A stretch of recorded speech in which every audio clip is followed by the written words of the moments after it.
This is Skylar Fields and Asia Beatty talking about the Menendez brothers. Lyle and Eric Menendez were brothers who killed their parents in 1989. They claimed it was for the physical, sexual, and verbal abuse that they had both endured since they were 8 years old. They were found guilty and imprisoned for life with no chance of parole. Some background on the family begins with Jose Menendez, their father. He was born in 1944 in Cuba. He grew up with two sisters, Terry and Marta. He grew up with actually a pretty complicated past, actually setting a country club on fire and not really getting any consequences from these actions. Yeah, his mother didn't really do anything to, punish him for that. Right, yeah. Now, his older sister, Marta, believed that he may have been molested by his mother, as she was often, babying him and favoritizing him over the rest of his siblings. He was rarely disciplined by them, so it just kind of, added on to that. Right, yeah. Noticing that she never really did anything to stop him and was always Yeah, like the favorite child. Yeah. Yeah. He moved from Cuba to America when he was 16 because his mother actually sent him away. He had spoken out against Fidel Castro, who had just recently entered the country, and he didn't really agree with his ideals. So, after speaking out against him, his mother decided to send him away to America. And he met his wife in Southern Illinois University. Neither of their parents really liked each other. His parents didn't like Kitty because she was a child of divorce, right. And Kitty's parents didn't like Jose because he was Cuban. That's insane. It really is. Yeah. Imagine to be like, ew! You're American? Whoa. Speaking of his soon-to-be wife, Kitty Menendez, she was born in 1941. Her home life was unpleasant, where her father was cruel and abusive, and her mother was neglectful. Her father actually ended up abandoning her and her mother to be with his mistress. That's terrible. Yeah. Kitty eventually went no contact with her father, and she ended up going to college in Southern Illinois University, where she met Jose and married him in 1964. She ended up teaching at an elementary school, but actually quit when her son Lyle was born on January 10th, 1968. And then after, Eric was born on November 27th, 1970. Now, their marriage really seemed great at first. Her husband climbed the concrete ladder. He did really well successfully. Right. But she often dealt with a lot of stress because as he did better in business and socially, he actually started having more and more affairs. And What? The affairs led to despair, driving her to cope with alcohol and pills. In 1987, she attempted suicide with those same pills. The issues continued with their sons. Now, their oldest son, Lyle, was born on January 10th, 1968, as we just kind of said. He was the firstborn, and Jose wanted him to be very successful in business. His father was very, very controlling of Lyle. He was demanding and a perfectionist. His friends, foods, and media was controlled by his father. Literally nothing he did. That's a little bit too strict. Yeah. A little bit. You can't eat pizza. You It's not good can't for you. eat something. You can't be friends with Franklin. That straight A student. He's a child of divorce. He was constantly questioned about current events and was really belittled if he was wrong. If he got something, if he answered to his father's, disliking, he would be bullied by his own dad. That's a little bit harsh. Yeah, imagine that. His mother tolerated this sort of behavior and had bad mood swings of her own, especially if she's, always being cheated on. Right. With an addiction to alcohol and pills. That's a tough life. That's a lot on a kid's shoulders. Yeah. He developed a fierce temper because of this. He fell in love in college and wanted to open a restaurant with this woman, but his parents really didn't allow it. They did not approve of the relationship at all. They interfered themselves and actually ended it themselves. Which is, oh my goodness, so insane. Right. Especially if your son is in love. Yeah, that's You would a imagine huge you'd thing. want, the best for them. Right. And instead it was just whatever they wanted. Mm-hmm. When that ended, he fell in love again, and again his parents ended it. His life got really stressful, and he actually got kicked out of Princeton for plagiarism. His home life was really, really unbearable. Now, his little brother Eric was born 3 years after Lyle on November 27th, 1970. He attended Princeton Day School, and he was very close to Lyle. He really looked up to his older brother. Aww. He had auditory processing disorders and dyslexia, and all of those were untreated. And he was known as shy and withdrawn. He said his father was brutal and favored Lyle, and he ran away at the age of 12 and was caught and threatened to be killed if he ever tried it again. That's a crazy thing to say to your own son. Yeah, if you leave, I will kill you. That's... What? Oh my goodness. No, that's gonna make someone want to leave even more. Right, and you think about it again, they were very, rich, successful people living in Beverly Hills. You would imagine their life would be, really good. Right, yeah. They'd be very, very happy. And well instead, off.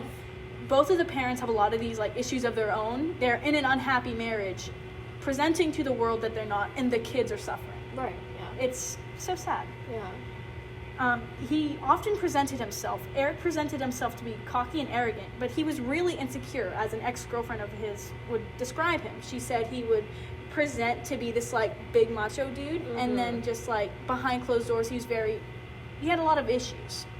Maybe it was, a little defense mechanism of his own, probably. From all the trauma that he's grown up with. Mm-hmm. And when he was around a teenager, he actually would burglarize his neighbors' homes. He would break into his neighbors' houses, steal their things with a friend of his, and he actually got his older brother Lyle to do it with him. That part I don't understand, because if you live in the Beverly Hills area, why would you need to go burglarize a house? You could just... I think a lot of it is just, acting out, rebellion. Maybe, yeah. I mean, you think about it again, these are very rich people. In Beverly Hills, I might just break into people's houses and sell their things. But when they got caught, him and Lyle both got caught. His father, Jose, found out. They were very much in trouble. Mm-hmm. But everything that they couldn't return, Jose paid for out of his own money. Oh my. And then Lyle did not get in trouble at all. That's Eric took the entire blame. Yeah, that's a bit... I don't like that. It's so crazy.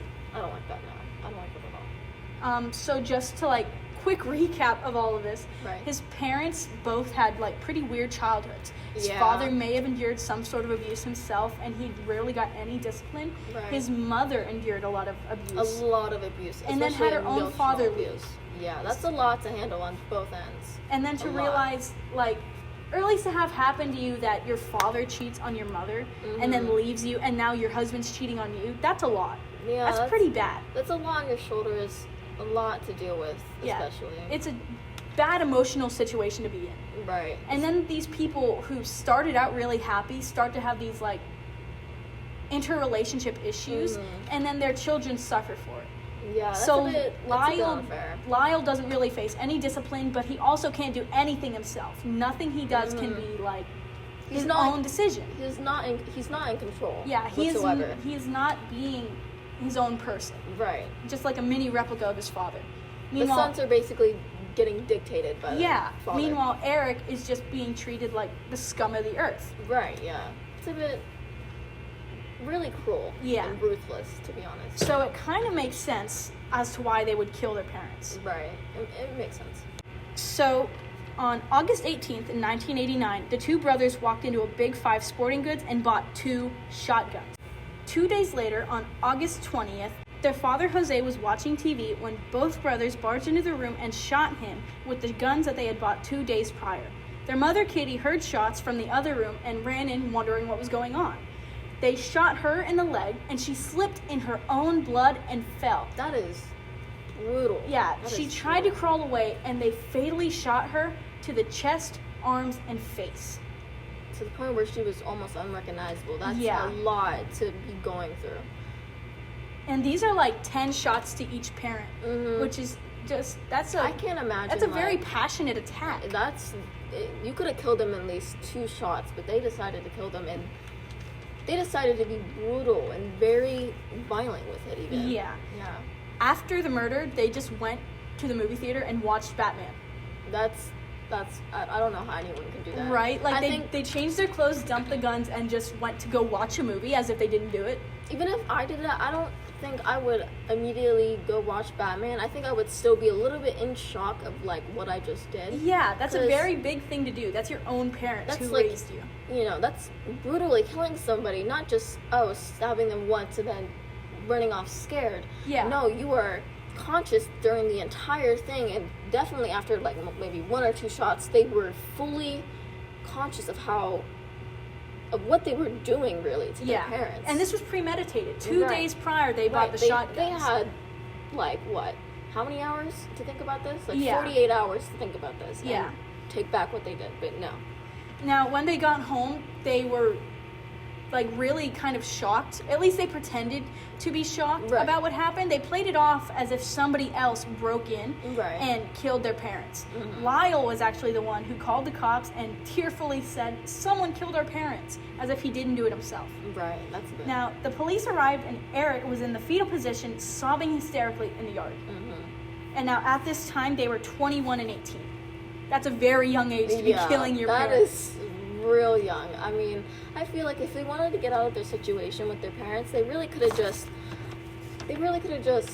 moved out if possible, you know. Yeah, at that time you're 18. You could move especially out. Because the brother was 21. He was you would expect he would move out, and maybe if Eric really had to leave that situation, he could have moved in with Lyle. Right, especially because I would get not being able to do anything if you're 18, even though you're a legal adult.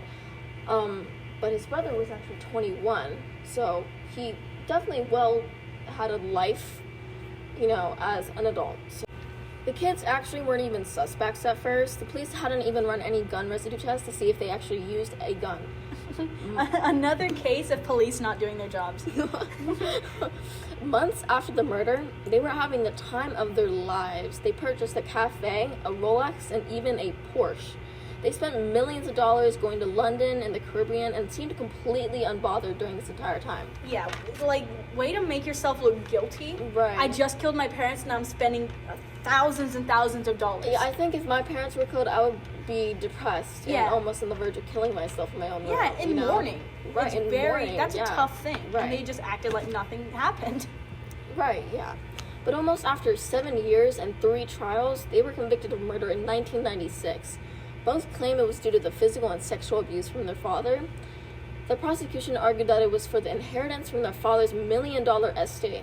They were both given a life sentence with no chance of parole. Apparently, they spent $1 million on parties, trips, shopping sprees, in 6 months after their parents' death. Detective Zoella traced the purchase of these 2 Mossberg shotguns 2 days before the murder, highly suggesting that they killed their parents, or even proving completely that they did. Yeah.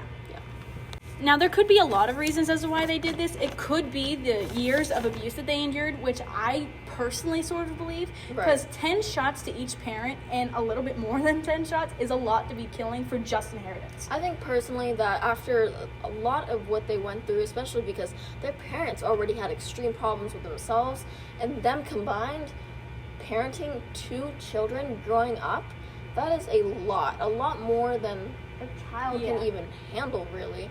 So, I completely get their frustration if it was because of the abuse, emotional abuse, sexual abuse. But there's really no real way to tell what really happened now, because the only people who could testify against that are now dead. Right, exactly. Which is just kind of a really sad ending. Right.